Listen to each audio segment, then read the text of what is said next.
Varicose veins కి సరైన చికిత్స కోసం సంప్రదించండి ఎవిస్ హాస్పిటల్.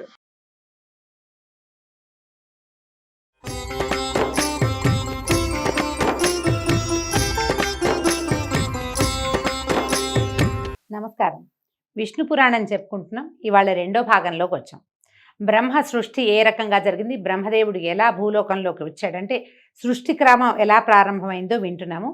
ఆదివరాహ స్వరూపంతో విష్ణుమూర్తి భూమిని జలాలలోంచి ఉద్ధరించాడని చెప్తున్నారు.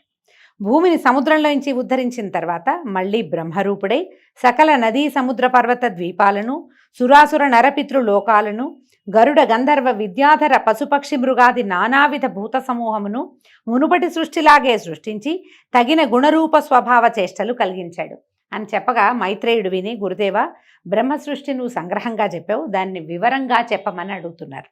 అయితే ఇప్పుడు పరాశరులు చెప్తున్నారు, బ్రహ్మ ప్రజాపతి అయి 4 ముఖాలవాడు రాజసగుణ ప్రభావుడు అయి సృష్టిని ధ్యానిస్తూ ఉండగా తమోమయము, తమో మోహము, మహామోహము, తమిష్టము, అంధతమిష్టము అని 5 జగాలకు ముఖ్యభూతములుగా ఆవిర్భవించాయి. 5 రకాల ప్రపంచాలు పుట్టేయట. అవి సక్రమమైన సృష్టికి సాధనాలు కాలేదు. అంతటా ఆత్మజ్ఞాన అజ్ఞానాలలో తామసమైన తిర్యజ్ఞానం, తిర్యక్రోశమైనటువంటి పశువులు, మృగాలు పుట్టేయట. మొదట మనం పుట్టలేదు. అజ్ఞానంతో కూడి ఉండి కేవలము ఏమంటారు, మన ఆహార నిద్ర భయ మైథునాదులు కలిగి ఉన్న మాత్రమే, అవే అజ్ఞానంతో ఉండేవి. ఏం చేస్తాయో అవి మాత్రమే చేయటం, ఆలోచన లేనటువంటి పశువులు, మృగాలు పుట్టాయట. అప్పుడు సాత్విక గుణ ధ్యాన శక్తితోటి అమర సృష్టి కలిగింది. బాగా దేవతల్ని సృష్టించారట. తదుపరి రాజస తామస గుణ సంకితమైన ధ్యాన సృష్టిగా మానవ సృష్టి జరిగింది. మానవులు రాజసిక తామసిక గుణ సంకలితంగా జన్మించారు.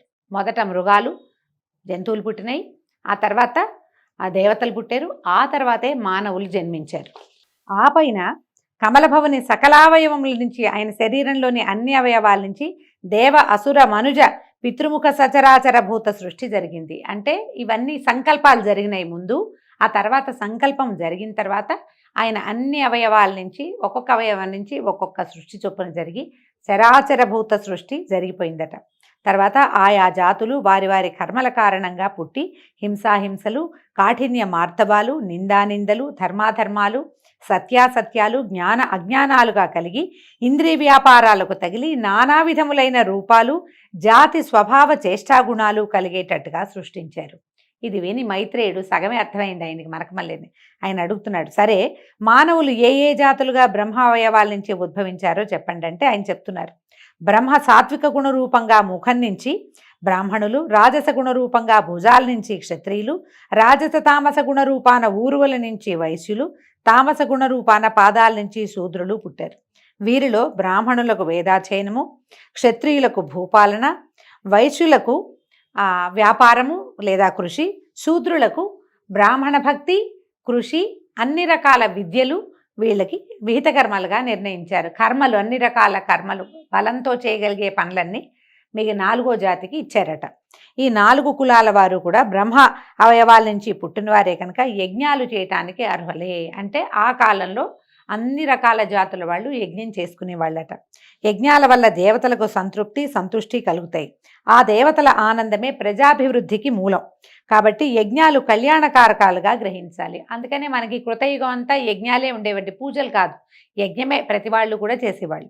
పాపకర్మల ఆలోచన లేక, దుర్జనుల పనులు విమర్శించక, ధర్మ మార్గం తప్పక, నింద వచ్చేటువంటి ఏ పనులు చేయక, ఇతరుల పొగడ్తలకు పొంగక ప్రవర్తించే నరులు సురలతో సమానులు. వీళ్ళు దేవతలతో సమానం. సరిగ్గా ఉండాలి ప్రవర్తన, నియమావళి అన్నమాట ఇది. ఇలా ప్రవర్తిస్తే మనం దేవతలతో సమానమైపోతామని. తాము చేసిన దానముల ఫలంగా మోక్షాన్ని మానవులు పొందుతారు. శ్రద్ధగా ఆచారాన్ని పాటిస్తూ ఎవరిని బాధించక, తాము ఎలాంటి బాధలు పొందక నిర్మల మనస్కులై విష్ణుభక్తి పరాయణులుగా జీవించేవారు బ్రహ్మ ప్రత్యేకించి సృష్టించిన వారిని గ్రహించండి.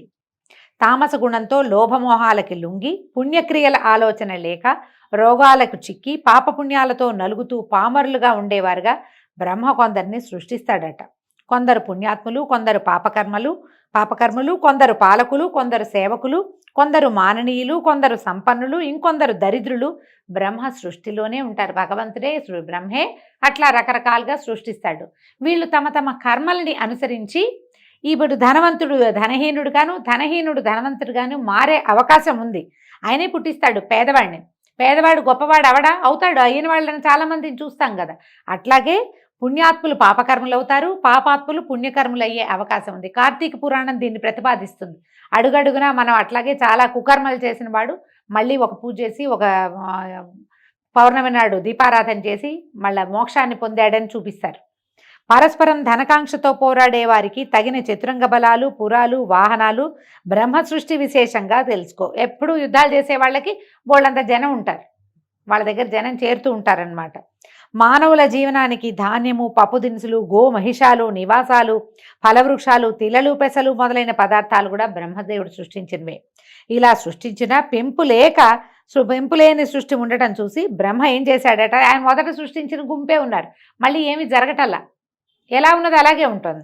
ఈయనది పెరగటం లేదని తనతో సమానులైన ప్రజాపతులను సృష్టించి లోకమును ప్రజా సమృద్ధితో చేయాలని సంకల్పించి నవబ్రహ్మలను మానసిక సృష్టిగా రూపొందించాడు. ఈ నవబ్రహ్మలు ఎవరు?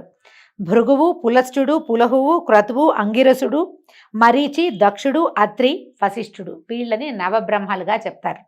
తర్వాత వీళ్ళకి భార్యల్ని కూడా సృష్టించాడు. వీళ్ళకి వరుసగా చూడండి, ఖ్యాతి, భూతి, సంభూతి, క్షమ, ప్రీతి, సన్నపి, ఊర్జ, అనసూయ, అరుంధతి అనే కన్యకల్ని కూడా సృష్టించి ఈ నవబ్రహ్మలకి సక్రమంగా లైన్ ప్రకారం అన్నమాట. భృగువుకి ఖ్యాతి, పులస్త్యుడికి భూతి, అట్లా లైన్ ప్రకారము వీళ్ళకి కన్యలను సృష్టించి వివాహాలు చేశాడు. అలాగే సనకాది యోగులను మానస సృష్టిగా జన్మించాడు. సనక, సనందన, సనత్కుమార, సనత్ సుజాతులు బాలుర రూపంలో ఉండేటువంటి మునులుగా వీళ్ళని నలుగురిని సృష్టించి వీళ్ళని సృష్టి చేయమంటే వాళ్ళు ఒప్పుకోలేదట. సంసార విముఖులై బ్రహ్మ విద్యాపారంగతులై తపశ్చర్యకి జీవితాలు అంకితం చేసి ఆ మహాత్ములైపోయారు వాళ్ళు. తర్వాత పద్మాసుని కనుబొమ్మల నడుము నుంచి కామిని సహితుడై మధ్యాహ్న భాస్కరుడిలాగా ఫాలాక్షుడైన రుద్రుడు ఉద్భవించాడు. ఆ అర్ధనారీశ్వరుడి వెంట మరో 10 మంది పుట్టారు. వాళ్లే ఆ 10 మంది మొదట పుట్టిన రుద్రుడు కలిసి ఏకాదశ రుద్రుడు. తర్వాత బ్రహ్మ ఏం చేశాడట, ఒక పుత్రుణ్ణి, కుమారుణ్ణి సృష్టించుకున్నాడు. అతని పేరు స్వయంభువ మనువు. అయితే శక్తియుక్తులకు అతను తండ్రి లాంటివాడే, బ్రహ్మదేవుడు లాంటివాడే ఈ మనువు. ఇతను శతరూప అనే కాంతని పరిగ్రహించాడు. ఆ వధూవరులకు ప్రియవ్రతుడు, ఉత్తానపాదుడు అని 2 కొడుకులు కలిగారు. ప్రసూతి, ఆకూతి అనేటువంటి 2 కూతుళ్ళు కూడా కలిగారు. దక్షుడు ప్రసూతిని, రుచికుడు ఆకూతిని చేపట్టారు. వాళ్ళకి యజ్ఞుడనే కుమారుడు కలిగాడు. అతడు దక్షిణయందు యాములు అనేటువంటి కొడుకులు 12 మంది పుట్టారు. యాములు అనే పేరు కలిగినటువంటి 12 మంది కుమారులు పుట్టి వాళ్ళు దేవగణాలు అయ్యారట. దక్షుడికి ప్రసూతి యందు 24 మంది కూతుళ్ళు జన్మించారు. అయితే ఈ 24 మందిలో వీళ్ళలో 13 మంది పేర్లు చెప్తున్నారని చూడండి. మనం పేర్లు పెట్టుకోవచ్చు ఇవి చక్కగా.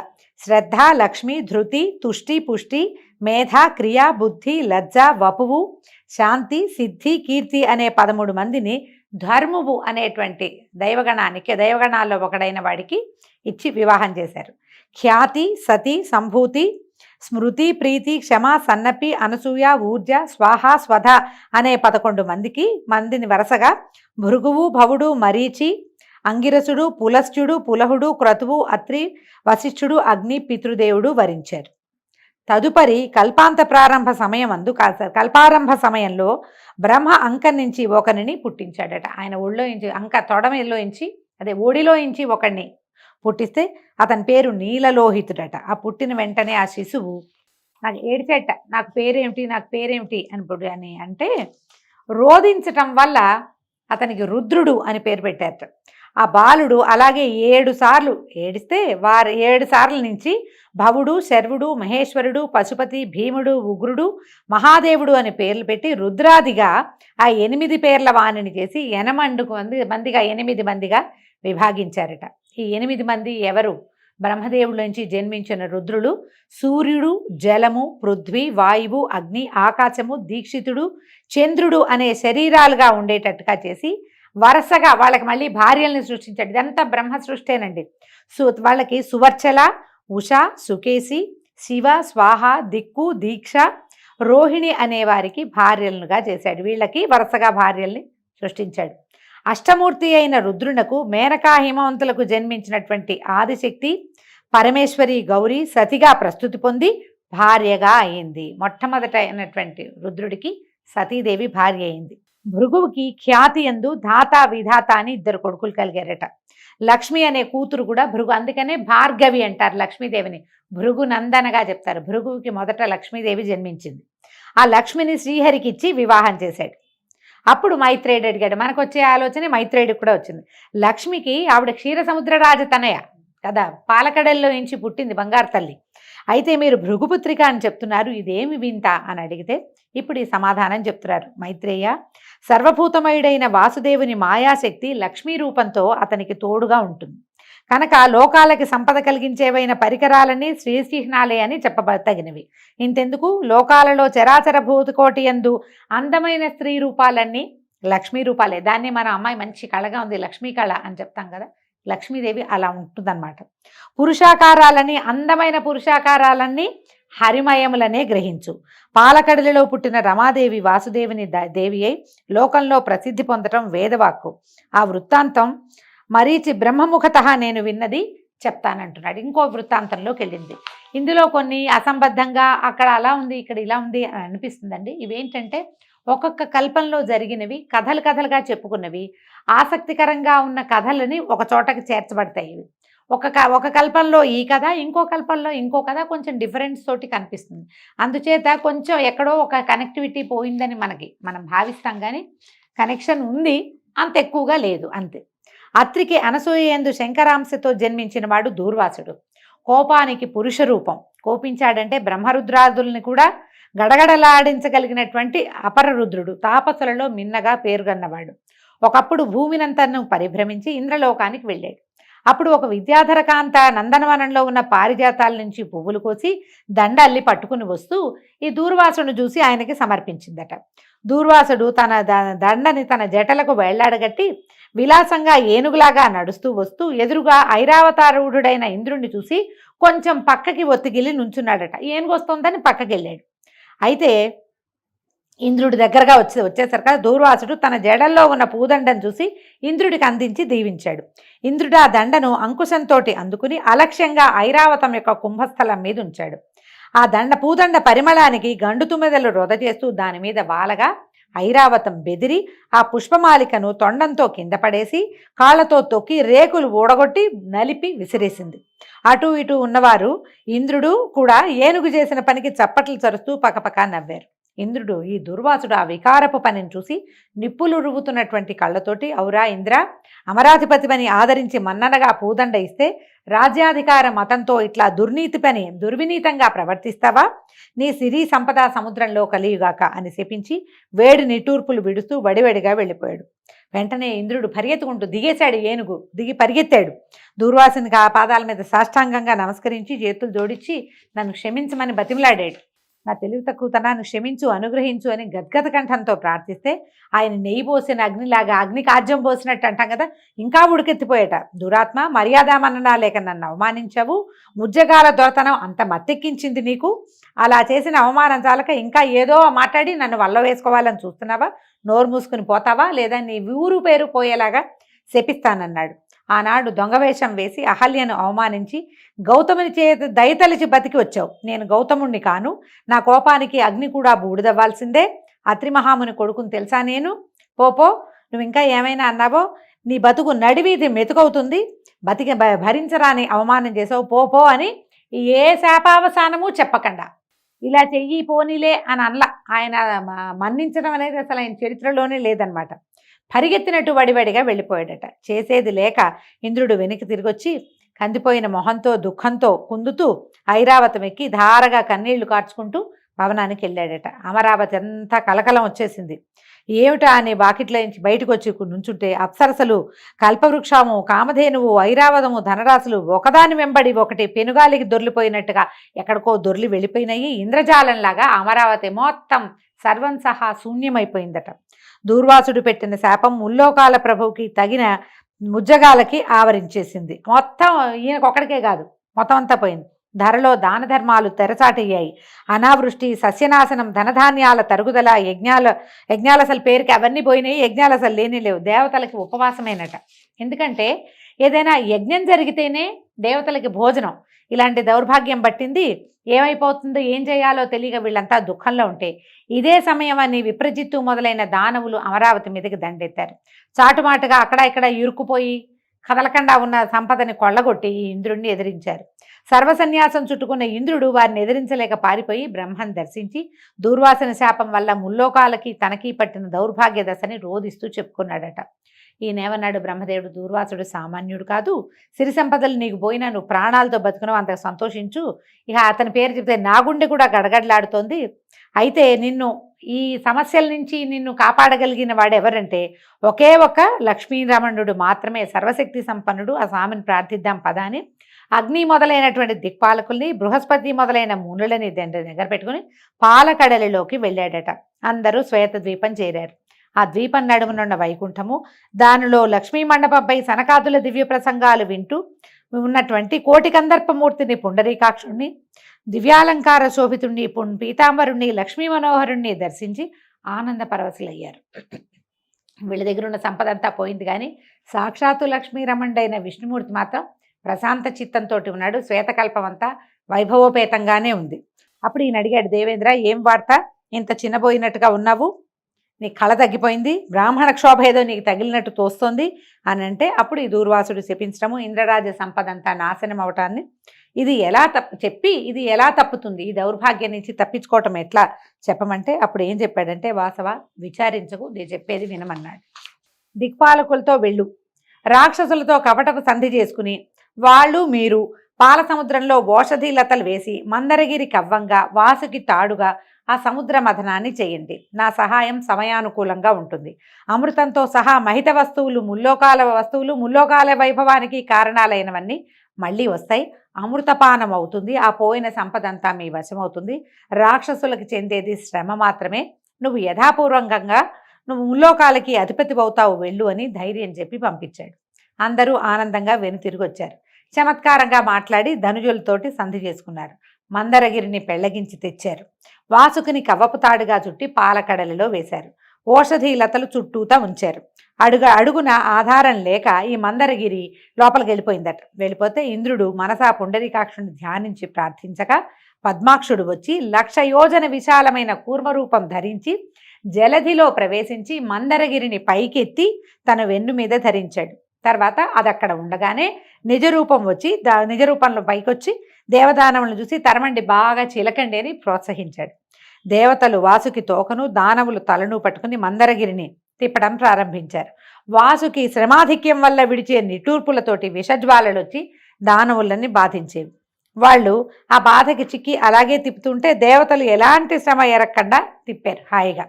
అలాగా తరమగా బాగా చిలగ్గా సముద్రం నుంచి కల్పవృక్ష కామధేనువులు, చింతామణి, రంభాది అప్సరసలు, ఐరావతము, ఉచ్ఛైశ్రవము వెలికిరాగా శ్రీపతి ఆ సమూహం మొత్తాన్ని ఇంద్రుడికి అప్పచెప్పాడు. వచ్చిన వాటన్నిటిని ఇంద్రుడికి అప్పచెప్పేశారు. నవనిధులు పుట్టగా కుబేరుడికి ఇచ్చారు. చంద్రకళ బయటకు వచ్చింది. ఆ చంద్రుడినేమో శివుడికి శిరోభూషణంగా ఇచ్చారు. ఒక కళ్ళు కొండ వచ్చిందట, దాన్ని దానవులు కైవసం చేసుకున్నారు. మనం సాధారణంగా వినలేదండి, ఇది కొంచెం ప్రత్యేకంగా కనపడుతుంది. భరించరాని విషం వస్తే దాన్ని సర్పాలు తీసుకునేవి. ఆ తర్వాత అమృత కలశం పట్టుకుని దివ్యాంబర ఆభరణధరుడైనటువంటి ధన్వంతరి బయటికి వచ్చి కనుసైగ చేత విష్ణువు సైగ చేసేసరికి తీరంలో ఉన్న ఒక చెట్టు కింద నుంచున్నాడట. వెళ్ళి తర్వాత పద్మపాణి, లోకజనని, విద్వాంసుల ఉపాస్య దేవత, త్రైలోక్య సుందరి, దయారాశి అయినటువంటి లక్ష్మీదేవి పాలకడలి తరంగాల మీద నుంచి అల్లనల్లన నడిచి తీరానికి వచ్చింది. మునులు శ్రీదేవిని శ్రీసూక్తంతో స్తుతించారు. విశ్వావసువు మొదలైన గంధర్వులు శుభగీతాలు పాడారు. ఘృతాచి మొదలైన అచ్చరలు ముచ్చటగా నాట్యమాడారు. ఐరావతాది దిగ్గజాలు సువర్ణ కలశాలలో గంగాజలం తెచ్చి అభిషేకించాయి. సముద్రపతి ఎన్నడూ వాడని పద్మమాలికలు ఇచ్చాడు. విశ్వకర్మ దివ్యరత్న అలంకారాలు సమర్పించాడు. బ్రహ్మరుద్రాది దేవతలు దివ్యమాల్య అంబరాలతో, మాల్యాంబరాలు అంటే మాలలు, వస్త్రాలు కూడా చందనము తీసుకొచ్చి అలంకరించారు అమ్మని.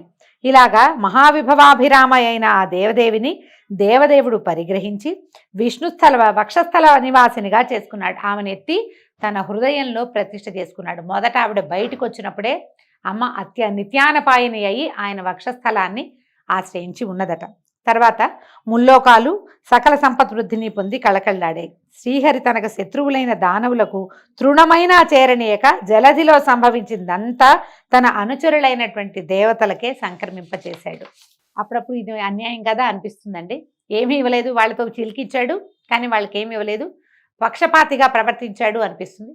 భగవంతుడు స్వపక్షపాతిగా ఉండటం మరి సహజమేనేమో, ఆయన సహజ లక్షణం అయి ఉంటుంది. అంతలో విప్రజిత్తి మొదలైన దానవులు గుమికూడి ఉరికి అమృత కలశం తీసుకుపోయారు. దేవతల బికమొహాలతో చూస్తూ నుంచున్నారు. శ్రీపతి వెంటనే మోహిని రూపంతో దానవుల వద్దకు వెళ్ళి వాళ్ళని మోహ విభ్రాంతుల్ని చేశాడు. చిరునవ్వు, చిలికి చూపులు, హంస నడకలు, చేసంజ్ఞలు మొదలైన విలాసాలు ప్రదర్శించే ఆ మోహినిని చూసి ముగ్ధులైపోయారు. దానవుల మాట చెప్పనే అక్కర్లేదు. తమ వద్ద అమృత కలశం ఉందన్న విషయమే మర్చిపోయి పరవశులైపోయారు. ఆ అవస్థలో మోహిని వారి వద్దనున్న అమృత కలశం తీసుకొని పోయి దేవతలకు పంచిపెట్టింది. అమృతపానంతో ఇంద్రుడు రెట్టించిన బలపరాక్రమాలు కలిగిన వాడయ్యాడు. వజ్ర ప్రయోగంతో దానవులను హడలగొట్టగా చేసేది లేక దానవులంతా పాతాళానికి పారిపోయారు. మందర పర్వతాన్ని మునుపటి చోటుంచి వాసుకుని ప్రశంసించి పంపించి దేవతలు తమ స్థానాలకి వెళ్ళిపోయారు. ఆ తర్వాత ఇంద్రుడు లక్ష్మీకాంతునికి నమస్కరించి ఆ స్వామి కరుణ చేత ముల్లోకాల పాలనాధికారాన్ని పొందాడు. సూర్యుడు ప్రసన్న దీప్తిమంతుడై ప్రకాశించాడు. గ్రహతారక గణాలు యథాపూర్వకంగా వెలసిల్లాయి. అగ్నిహోత్రాలు దక్షిణార్చులతోటి వెలిగాయి. భూతకోటి హృదయం ధర్మజ్ఞానంతో విలసిల్లింది. భూమండలము అనావృష్టి దోషము, తర్వాత రాచ దురుసుతనము పోయి సస్య సమృద్ధితోటి ప్రజాభివృద్ధితోటి రాణించింది. అంటే ఈ సముద్రం చిలకటం వల్ల కేవలం దేవతలకి దానవులకే కాదు సమస్త ప్రపంచానికి కూడా ఈ లక్ష్మీ సమృద్ధి కలిగిందని చెప్తున్నారు. సకల లోకాలు సంపత్కరాలయ్యాయి. ఈ విధంగా లక్ష్మీ విలాసం వల్ల లోకాలన్నీ నిండుకుండలయ్యాయి. ఇంద్రుడు శ్రీకాంతుని అనుమతితో అమరసమేతుడై అమరావతికి వెళ్ళి సమధిక కళతో ధర్మ మార్గాన్ని ప్రవర్తిస్తూ ఉన్నాడు. నిత్యము తనని ఉపాసిస్తున్న ఇంద్రునకు మహాలక్ష్మి ప్రత్యక్షం కాగా సాష్టాంగ నమస్కారం చేసి చేతులు ముగిచి ఇంద్రుడు ప్రస్తుతించాడు అమ్మవారిని. అయితే ఏమిటి, ఇదే మనం ఇంద్రస్తుతము, మనం నమోస్తు మహామాయే శ్రీపీఠేశ్వర పూజితే అని ఒక స్తోత్రం చదువుకుంటాం. ఇంద్రకృత మహాలక్ష్మి అష్టకం అది ఈ సమయంలో పుట్టిందనమాట. అందుకని మహాలక్ష్మి అష్టకం చేసుకున్న వాళ్ళకి లక్ష్మీ కటాక్షం సుప్రసన్నంగా ఉంటుందని చెప్తారు. మనం లక్ష్మీ అష్టోత్తరం చదువుకుంటాం కదా, అలాగే ఈ అష్టకాన్ని కూడా చదువుకుని కృతార్థులు కండి అని చెప్తున్నారనమాట. అయితే నువ్వు చాలా గొప్పదానివమ్మ, మమ్మల్ని రక్షించు, కాపాడు అని చెప్తే ఇప్పుడు ఈయన ఏమన్నా అడిగాడో చూడండి. ఇతను ఇంద్రుడు ప్రార్థించిన ప్రార్థనకి అమ్మ లక్ష్మీదేవి ఎలాంటి ఇవి ఇచ్చిందో చూడండి. ఇంద్రుడు అడుగుతున్నాడు, నేను నేర్చిన విద్యలందు, శరచాప ఖడ్గాది సాధనములయందు, చతురంగ బలములయందు, గోమహిషాదులయందు, అవి గల ప్రదేశములందు, మణికనక వజ్రాలంకారాలయందు, పరిమళ ద్రవ్యములయందు, నా పుత్రమిత్ర కళత్ర బంధువులయందు, శక్తి గుణ ఇంద్రియములందు, రాష్ట్రాలలో, దుర్గాలలో, రాజధానులలో, క్రీడావిహార ప్రదేశాలలో, నా శరీరమునందు కూడా నీవు దయగా ఉండు నాతోటి అని నా కోరుకున్నాడట. నిన్ను ఇలాగా నృతించేవాని ఎందు కొడుకుని చూస్తున్నంత దయతో చూసి రేయింబవళ్ళు కాపాడమని ఆ స్తోత్రంలో కోరుకున్నాడు. ఈ ఇంద్రకృత మహాలక్ష్మి అష్టకం చేసుకున్న వాళ్ళు ఇంద్ర సంకల్పం ఎలాగైతే ఉందో అలాంటి సంకల్పంతో అమ్మవారి యొక్క అనుగ్రహానికి పాత్రలవుతారని చెప్తున్నారు. ఈ విధంగా ఇవాళ 2వ భాగం చెప్పుకున్నామండి. రేపు ఉదయం మళ్ళీ విష్ణు పురాణం 3వ భాగంతో కలుసుకుందాము. నమస్కారం.